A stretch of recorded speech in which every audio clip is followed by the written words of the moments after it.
নমস্কাৰ। পাঠ কৰিবলৈ লৈছোঁ ভাৰতীয় সাহিত্যৰ সৰ্বোচ্চ সন্মান জ্ঞানপীঠ বঁটা বিজয়ী চিৰনমস্য কবি নীলমণি ফুকনৰ অন্তিমটি কবিতা এদিন আইতাই আমাক কৈছিল। পাঠ কৰিছে পৰিমালা কোঁৱৰে। এদিন আইতাই আমাক কৈছিল, মানুহ নমৰেও, সপোনতে কোনোবাই কেতিয়াবা কাৰোবাক মৰা দেখে। কালদিয়াত কতবাৰ ডুবি মৰি এতিয়াও মানিকে ৰাতি ৰাতি কৃষ্ণৰ ভাও দি আছে। নিজকে নীলা কৰি দিনটোক ৰঙা কৰি থৈছে।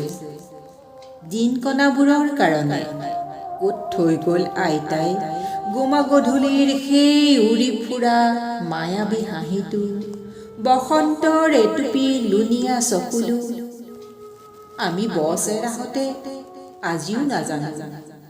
টিপচাকিৰ আন্ধাৰত এদিন আইতাই আমাক কৈছিল, মানুহ নমৰেও, মোৰ আউসীৰ ৰাতিও কণাবেলিটোৱে জিলমিলাই থাকে। পাতালৰ নৈ নিজৰা সৰোবৰ সাগৰৰ পানী। ধন্যবাদ।